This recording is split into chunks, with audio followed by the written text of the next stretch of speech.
bringing it together, I would like to welcome you to a rather unique place. Imagine yourself walking down the street. On both sides, you see tall buildings reaching up into the sky. Dark, ornate, carved brickwork, but very dark, no windows, like it's a foundation building up. As far as you can see, above you, dark clouds roll over the skies. And ahead of you, it seems to just go onward this street. You see several intersections, but it's hard for you to tell where it goes or whether it goes anywhere at all. And looking backwards as well, it seems to do the same in the other direction. Walking along, it's as if you're walking through a place stopped in time. Few things seem to move, there's no wind. But as you move forward, you see something very faint within all these different tones of grey. There's the briefest light, the smallest little spark that you see coming from somewhere to your left. And then ahead of you see, between all of these huge buildings, there's this tiny ramshackle little wooden hut. It's like a storage shed. It looks like not much at all, and the wood you expect would be brown if it weren't for the fact that soot and ashes and grime have just built up across it throughout the aeons. No idea how long. Turning it into this dark, petrified wood looking tiny ramshackle hut. As you look forward, you see there is a door at the front of it. And just barely past the door, you can see light. Because the door is not on perfectly. The top hinge is a little bit crooked, causing the entire door to not sit perfectly inside the frame. And barely, you can see little triangles of light coming from beyond the door, showing potentially fire. The very faintest firelight coming from within. As you step closer, you hear as a slight creaking sound, the door opens. And in front of you, you see standing the figure. A little bit hunched, a little bit older, maybe 50s, early to mid 50s. Graying cropped hair, cropped beard with speckles of silver just lining it. Almost as ashen as the rest of the skies. He beckons you in. Come, take a seat. And as you look inside, you can see within the center of this room, which is really quite tiny in comparison to everything else around you, there is a small, rustic-looking campfire. And looking up, you can see the smoke from the campfire just leaving out through where the roof should be. As looking up, you see that it has no roof. It's just open towards the sky. And sitting around it are a few people. Some children, some elder people. Nothing particularly ornate about them or interesting. Wearing very dampened clothes. Not much color comes through. Sitting there, seeming to wait for something. As you walk in, you sit down. He sits on the other side, across from the door. And he says, "Well, it appears that we've all arrived. I'd like to welcome you all. I know that these are trying times, and it is a strange place that we are here. And with that, I feel like it is my duty to take you somewhere else. Because this place that we are is perhaps not the place that we would like to be. I go by the name of Soren Lestrade. And perhaps that name will be found in a few of these places that we plan to venture together. I don't know. So let me take you with me. Close your eyes. Focus in on the darkness, on the gray around you. And as he says those words, and you close your eyes, and you let this mental image of this grey fog, all-encompassing, just flurry around you, and close in on you, you find him standing there. As this grey fog is still there, and you can only see through it barely. But looking forward, you can also see that you are standing on something, which was almost recognizable at the very beginning, but as you look down, you realize you're standing on an invisible ground with just barely an inch of water. And through it, you see reflected all of the fog, all of the clouds, this grey to create this abstract dimension with no up or down, simply the plane that you are standing on. There is no further directionality except that. And as Soren looks at you, and he looks up, he says, "Look over here. This is a unique place. I'd like to call this place the Forest of Bottles." And as he says that, seeming to manifest from within the grey and the darkness coming from out of the fog, many huge bottles, far larger than houses, seem to appear floating, with small strings around the bottlenecks holding them up on something that you cannot see within the sky, as the string goes towards to infinity and becomes invisible within the fog.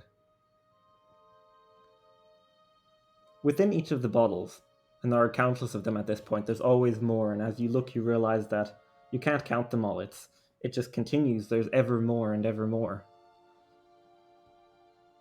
And as he walks through them, Soren says, "Look into them. Each of them is unique. Each of them has something very special to tell you." And each of the bottles has this small diorama. It's like a picture, or maybe a 3D model of something. In one of them it appears to be a desert. One of them looks grey like the place that you are, but you can see many neon flashing lights, and you can see these beautiful structured towers that reach off at strange angles with, you think very carefully, you can see small things floating between the buildings, flying at immense speeds, going in straight lines back and forth. In another one you can see lands so vivid and colorful that you've never seen before. Ones where cliffs reach into the sky and plummet down into the ground, where you can see mountains floating on islands in the sky, at different angles, connected by land bridges and rope bridges sometimes, where waterfalls flow upwards. In one of them, all you can see is nighttime. It's a clear sky. You can see a moon, you can see stars. There's no land. And then, somehow manifesting within it, even though it's just within the bottle, you could not see it previously, you see as, from very faint mists within it, you see a mansion appear. Massive and beautiful, with several wings going off to the sides and towards the back, with most of the windows darkened, but a few of them lit.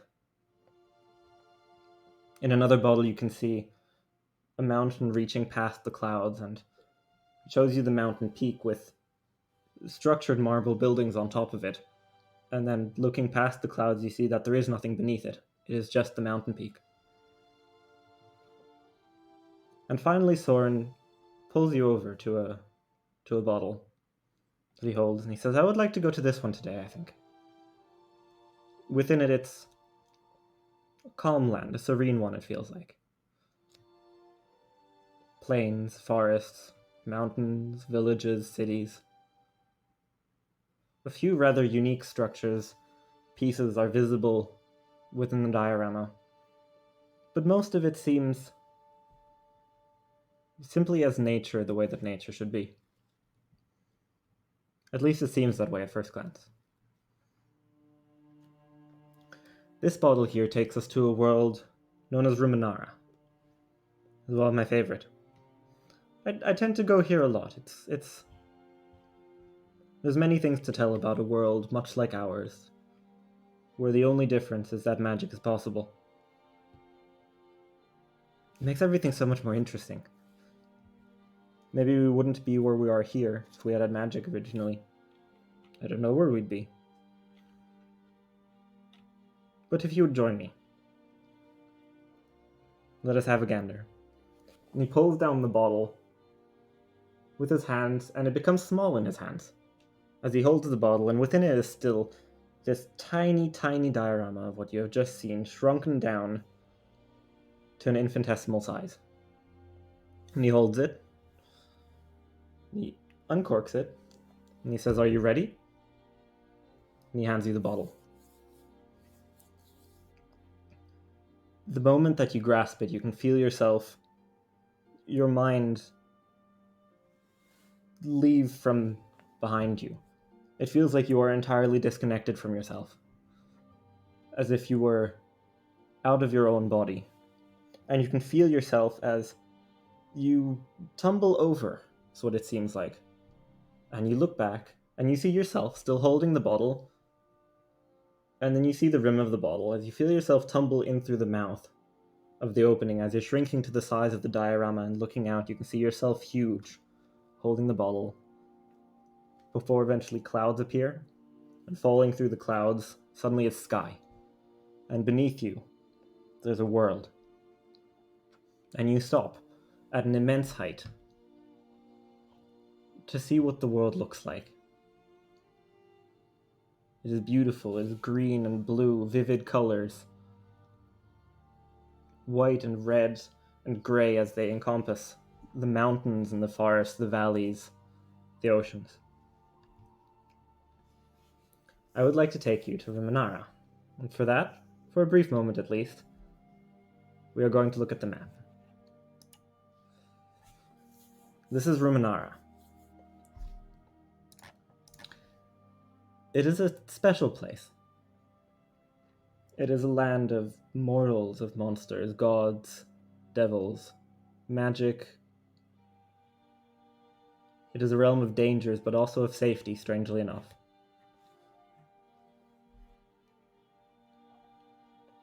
And within it are conflicts. There is peace and there is war. There are greedy people, and yet at the same time there are humble and selfless people. Perhaps the story that we lead with is one of an interesting greedy person who learns to perhaps not be quite so greedy anymore. As you feel this continue, it zooms together, and you're focusing on a very specific part of the land. The rest of the land fades out of the space around you as it comes together, and ahead of you can see a map overlaid over the land that you're going to. We are going to Numh.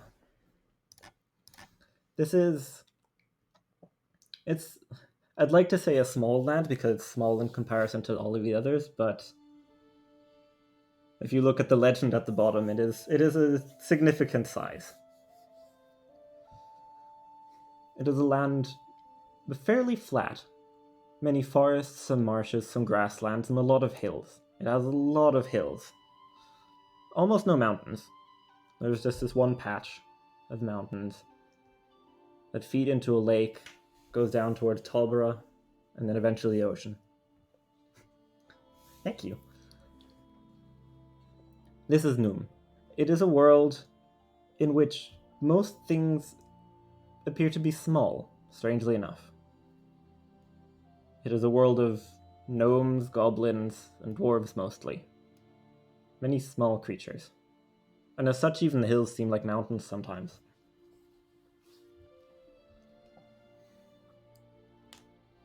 Our story takes us to a small place outside Baeran, far on the eastern border. The highlands around Baeran are unique. They are home to many, many dwarves, but a different type than the kind that many are used to. Namely, there are two different kinds of dwarves. There are the mountain dwarves. Those are the kinds that most people know. They toil within the mountain, they dig and they find and they forge and they create. They are magical beings, and they are very creative and very artistic beings. But the dwarves that live near Baeran in the highlands are different. They left the mountains a long, long time ago, many thousands of years. And since then, they've become different. They don't have the mountains to dig in anymore. They don't have the rock to create from. They don't have the gems to forge. And as such, they've gone in a different direction. These are the Highland Dwarves. They are a warring, tribal, territorial, dangerous, bloody folk. They live in clans. Smaller groupings, or grouped according to families in some ways, that are perpetually at war with each other all the time. Some say that the hills around Baeran would be dyed red if it wasn't for the much rain that they get there. Our story takes us to one young individual by the name of Baeran, living in a small outpost way out towards the ocean. So far away that many of the other clans haven't come this far. They don't go that far towards the ocean, there's nothing to be gained from there. And as such, they've been exempt in some ways from the warring kinds. Not that they haven't seen their fair share of conflict over the generations, but they're not in perpetual war with the other clans. And as such, they are one of the few clans that have retained certain capabilities that dwarves originally had. Baeran is part of the Dul Ulthari clan, a clan known for forge masters and blacksmiths. One where, although they've lost many of the ancient art of dwarves, they have uniquely focused on the art of smithing iron and steel. Not much else. But with those, they can make truly spectacular pieces. Baeran, as said, is the son of one of the forge masters of the village. Most people within the village can forge, but the forge masters, the three of them, are seen as the leading figures. They generally tend to make decisions, although not too many decisions have to be made, to be honest. And they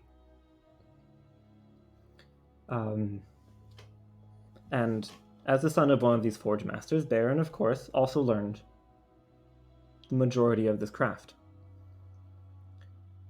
The other thing about dwarves that needs to be known here, especially hill dwarves, is that they don't gain a name, a last name. He is simply Baeran, technically of the Dul Ulthari clan, but that doesn't get used. Each dwarf gains a name. He is given a name, he or she, they, are given a name depending on their achievement, and as such, many dwarves will have multiple names. The forge masters tend to have 5 or 6, through the different things that they've forged, the places they've gone, and the items that they've obtained to create and master their craft. Our story begins with Baeran, as he has reached the point where he needs a name. He wants a name. It is an intrinsic force within him calling out to him, telling him, I need to do this. His pride, as the Forge Master's son, as a dwarf, calls for him to find a name. Now, Baeran is a fairly short character, even for a dwarf. At a whopping massive 1 meter 39, he stands below most other dwarves as well. And that's not to say he isn't fully grown, he's almost 50 years of age. He just simply hasn't grown that much. And that's not to say that he isn't a force to be reckoned with, because every single centimeter upward is a centimeter wide as well, as Baeran is, for all extents and purposes, a rock. He is not tall, but doubled as wide. And if you were to stub a toe on something, he'd probably break the thing more than he'd break his toe. That is the kind of character he is. Very dwarven. And in some ways, he's always dreamt of glory in battle. But at the same time, he's seen battle over the last 50 years. And he's also seen that there isn't glory to be had. Perhaps there is a glory in death for having a good one. But there is no real glory for the tribe. There is no glory for the others, and there is definitely no glory for the opponent. It is a messy, bloody battle. And as such, perhaps part of him calls out to a different aspect of his being. Forging, crafting, because somewhere in his innate sense of being, he feels that there must be something more than the smithing of iron and steel that he's always learned. And he knows, he's been to Macarenrela, he's been to Talborough. He knows that there's more than this, but he knows that he feels like there must be something about steel to create it more uniquely, to make it more than it currently is. This is a story about how Baeran gets his first name.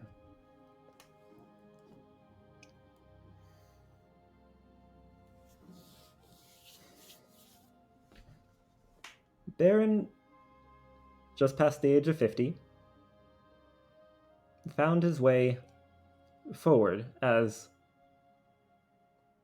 wandering towards Macarenrela on an errand to gain more tools and smithing properties. He felt himself daydreaming a bit about the many hills of the Highlands. It was a strange sensation because the more he looked at the hills, the more he could feel, even though it wasn't visible, just through the rush of leaves, through the movement of the grass upon them, he felt like the wind had a nature of its own. Like, as it rolled down the hills and then swept up on the other side, it would create these small eddies, these small pockets where it would whirl around and then eventually find its way back, as the currents of wind seemed to have a life of their own within these hills. It made him think. He wasn't sure what it was about the wind. He'd always heard things that the wind was different here past the plains of Mord. He didn't know why. I mean, he knew that the winds in Talborough weren't quite like this. He knew that they weren't as strong, and he wasn't sure why, but he also felt like wind could only be like this here. Didn't know why it would only be here this way. He didn't know where the wind currents came from. But something felt unique about this. About the place that he was. Here, walking along the path, past the plains of Mord, towards Macarenrela, there was something. He felt like there was something to learn there. But he couldn't quite place it what. And stuck within this daydream, he happened upon an intersection. It's one that he walked many times on his way to Macarenrela. The left path branching off, with a little sign on it saying Macarenrela, and the right path twisting around, going past and into the plains of Mord. No signpost there. Couldn't tell what.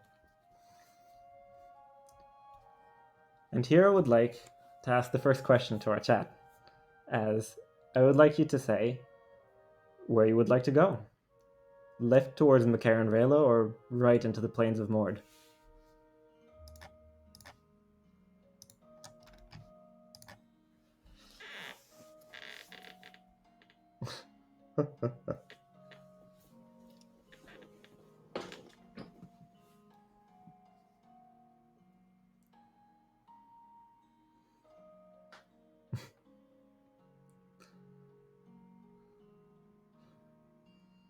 I think that's 2 for the plains of Mord. Everyone else agree with that as well? I unfortunately can't do polls yet because apparently I need more followers for that. I don't know why, but that's the way it is.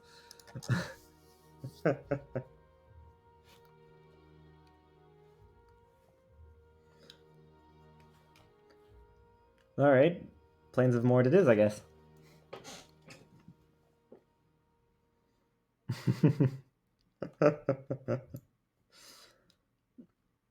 And for the briefest moment, even though Baeran knew that he actually had to go to Rayla because he had things to do, he decided against it. For the first time. He had daydreamed many times. And this was the first time that he decided to act on it. Act in such a way that he wouldn't continue his quest that he had originally. And he continued the daydream. Be free! As for the first time he acted upon it, he went right, twisting his way and following the path into the Plains of Mord. He knew that somewhere in there might be the knowledge to understand how this wind works. So we walked. And the trip to Rayla is many days long, and so as he took the path down into Mord, he figured, alright, I'll just go for a day. I'll make my way and then I'll walk back, I'll go to Rayla and I'll get the things that I need to get, and I'll go home and it'll be fine. A day's extra travel is completely normal. This will be okay. And so he goes off into the plains, whistling to himself, singing a few ditties. When he turns around and he sees the path behind him, and it twists between the grasses of the plains, and then he turns around and he looks forward in the direction that he wants to go, and the path twists and goes between the grasses until he can't see it any further. And he looks below him, and he looks around, and he finds that he can't follow the path anymore. It feels overgrown, and he goes back the way that he came to try and find the way, but he gets lost as he loses the path entirely. And ahead of him, it's just the plains, everywhere, all around him. And just very faintly, through all that, he feels the breeze as it sifts across the long grasses, which are almost taller than him, and he loses sight of the path completely. It's just gone. He has no idea where he is now. He hadn't walked that far, but at the same time, he can't tell. And then just for the briefest moment, maybe the sound of the reeds or the way that the grasses hit against each other, it feels like the wind is chuckling at him, laughing at him getting lost.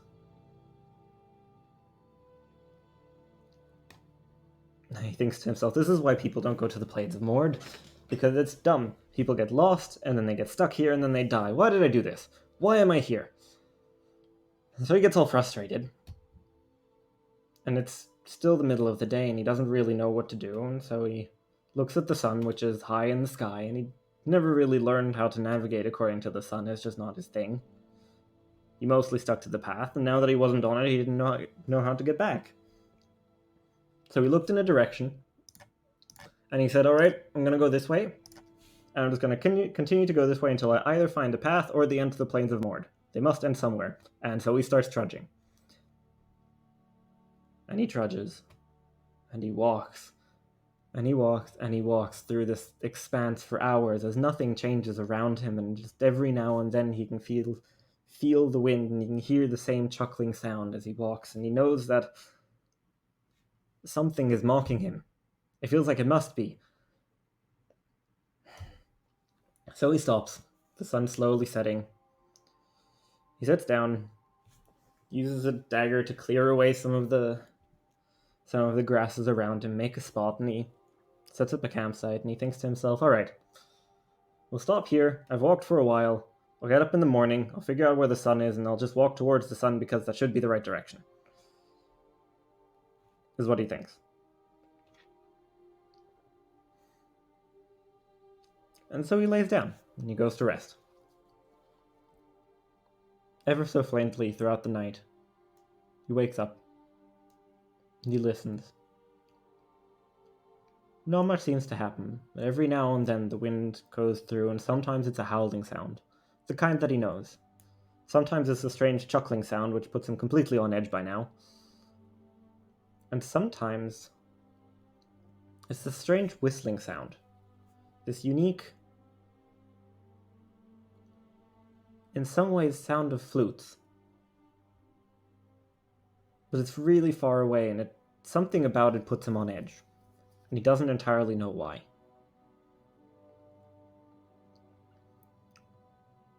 As morning comes to pass, he gets up, he sees where the sun is, and he decides, alright, we'll walk towards the sun, and we'll just go in that direction, and eventually I'll get out of the plains of Mord. It'll be fine. And so he begins walking. And as he walks towards the sun, ever more and more, he feels something in the back of his mind, as it seems to just eats away at him a little bit. It's so frustrating. He doesn't know what it is, but he gets more and more irritated with each passing moment.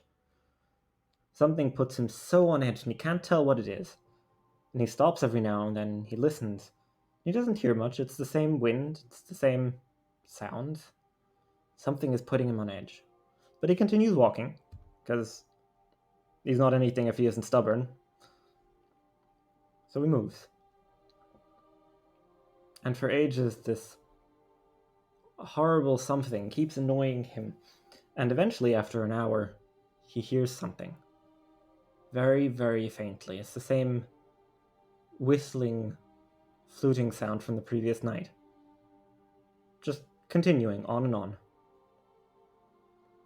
And it's horrid, as it creates this discordant mesh of sounds, as it sounds like a cacophony of flutes all playing in different registers at different times with different signatures, and it's hard. It puts his teeth on edge. It makes him shiver completely, and he feels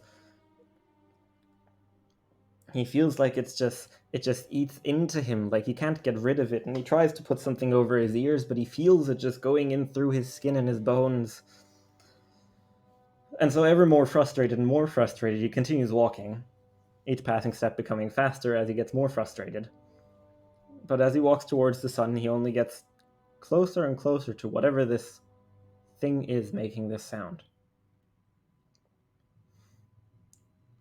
And eventually, after a few hours, it's become so loud that he feels it must be directly next to him. It feels like it's this all-encompassing, massive flute cacophony that's just everywhere at all times, driving him insane slowly, and he feels like at this point it must not actually be there because it's just in his head, when he sees something, just barely over the cusp of the grasses. It's a structure of some kind. He's not sure what it is, but he keeps making his way, and as he gets closer he realizes that this structure is the source of this abominable sound. And as he gets close, he sees what it is. It looks a bit like he's seen these kind of structures before. They're these massive stones, Stonehenge-esque, placed into the ground, apart from each other. Many, many of them, 12, 13, 14, 15 of these stones. And within them are holes that seem to go through them at strange angles. And he stands there. And within this insanity that is these sounds, he realizes how they make them. As the same wind that was whistling to him the previous night was now blowing through these stone flutes, creating these awful sounds, these keening, disgusting sounds that put his hair on edge and made his teeth fall out. So he arrived somewhere.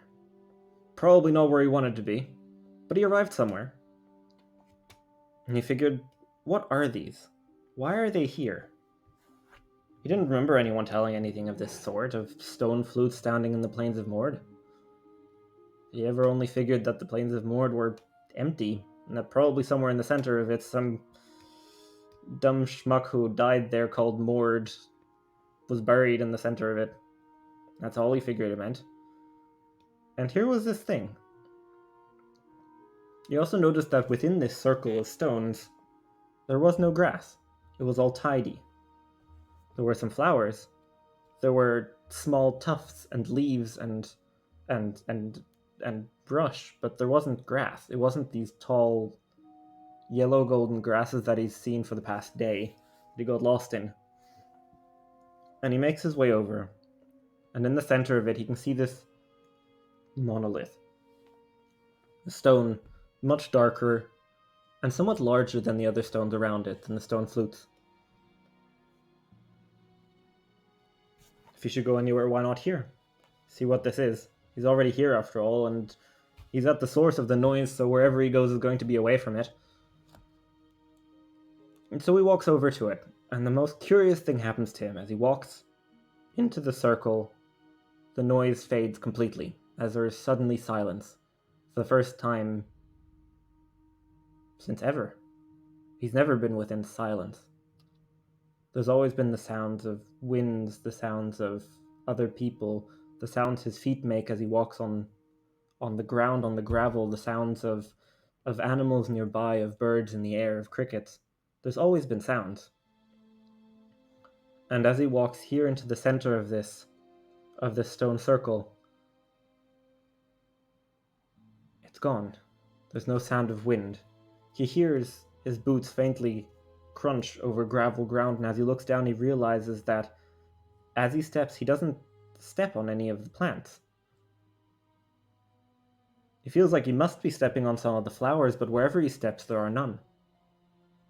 It's the strangest sensation. Never saw anything like this. He makes his way forward, feeling more and more unsettled by it with each passing step. He doesn't know why he's here. Why did this daydream take him here? And it's a different unsettling feeling from the keening sound, from the one that the keening sound had made in him. It's something else. And as he looks up at the monolith standing in the center, this dark stone, very faintly, he can see something on it. It looks like writing, but it's not any writing that he's ever learned.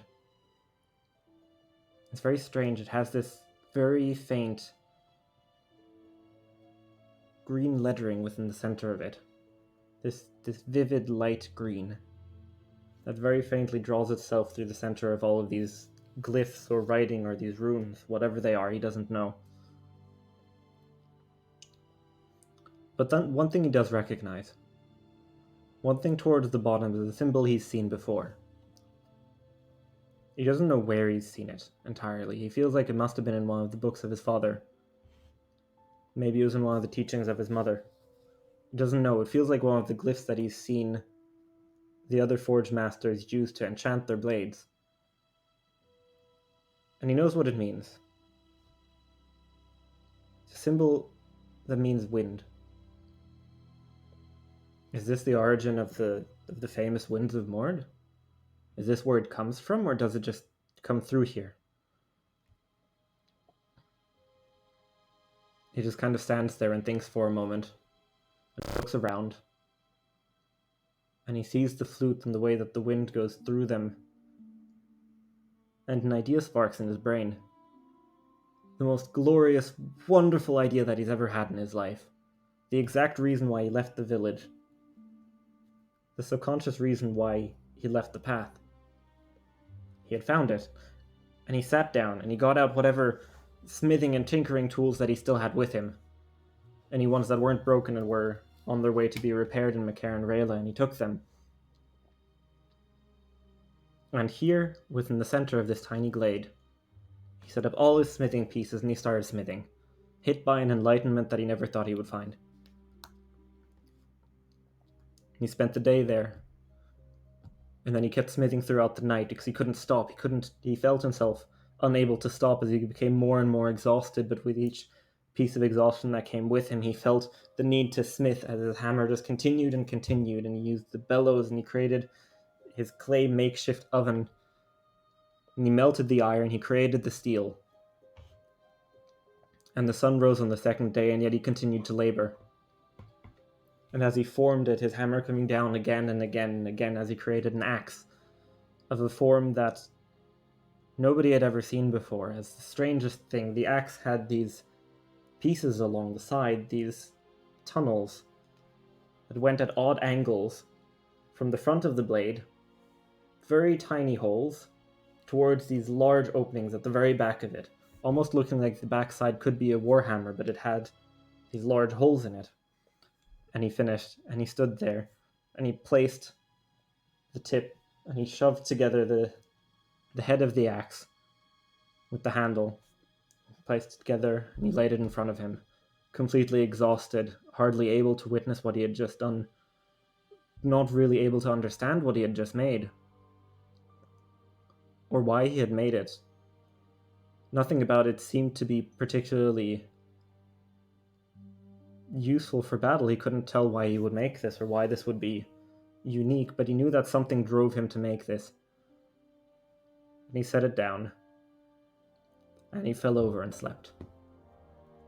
Slept for 24 hours, an entire day through, after all the work he had made and after all the uncanny bits and pieces and the missing sleep that he had gotten because of the wind and because of the worry. Just slept through it all. Dropped all of his worries and his doubts, and let them seep into the ground below him within this green, vivid glade. Eventually he woke up with the strangest feeling, because he felt like no odd time had gone by, because the sun was exactly there where it was when he fell over. That didn't matter to him. He didn't know what time it was. Didn't know what day it was anymore either. That didn't matter. And he picked up the axe, and he held it in two hands, and he looked at it. And he still didn't entirely understand, so he took it with him. And he went barely outside the circle. But this time, strangely enough, the keening of the flutes didn't seem as loud. It was still there, it was still annoying, but it seemed shut off to him this time. And he took the axe, and just to know, he swung it several times, and with each one, he could feel it, he could hear it. As projected outward, when he swung the axe, the wind went through the tunnels and created this same sound, which to him at this point sounded like victory. It sounded like what he had accomplished, but he knew that at the same time, it was this discordant sound for anyone who would be against him. And he knew that this was a new form of the weapon that he had created. A special one, something unique to him, as he had learned the secrets of the wind and he had implemented them. And here it was, something he called the whistling axe. As each time he swung it, he could feel his own power become stronger with each moment. He felt the power from a war cry going through him. With each swing, he felt better. He felt like this was what he had made. And perhaps it was something only ever he could wield. But he was proud of it. This was his achievement. And so he took it, and he packed together his things. He offered a brief prayer to the stone that had been beside him the entire time, to this monolith with the wind on it. And then, shouldering his things, he gazed up to where the sun was, and continued, following the sun. Many days later, he did eventually somehow find his way to the edge of the grasslands, to the edge of the plains of Mord, as he found the path again that he had followed originally on the way to Macaran Vela, but he was far further south now. He was fairly close to home again. Somehow that weird, strange path that he had taken ended up taking him back home again as well. Didn't entirely know how. And he knew that actually he had to go back to Macaran Vela because there were things he needed to get. But he figured maybe he could go home first. And so he took his things. He walked along the path. And between them, he saw the hills and he felt the winds with the little eddies and the little pieces. And now he knew these were the winds of the plains of Mord. As they left the plains and they found their ways into the hills, they had the life of their own. They did what they wanted to do. And they played around.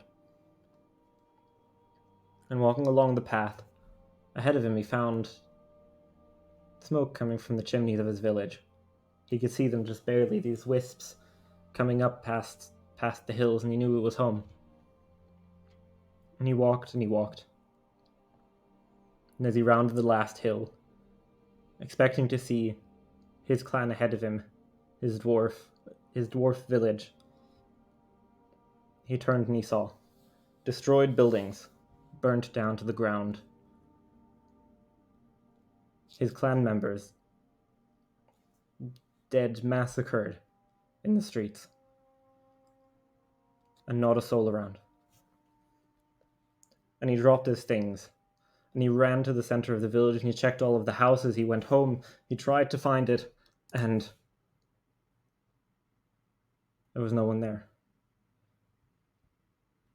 All three of the forge masters gone, his mother gone, most of his friends gone.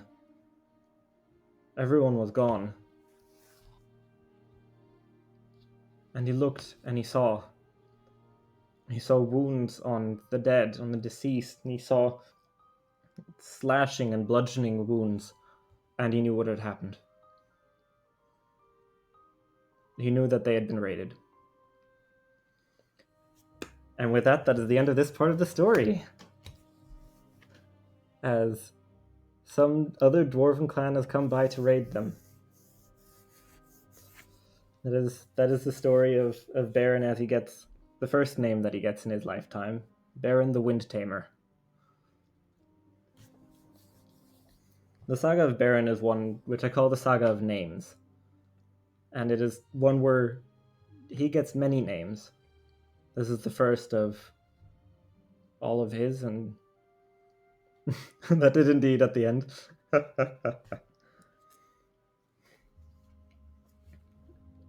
And perhaps we will continue to listen to the Saga of Names at later points, but that was the first story. Yay!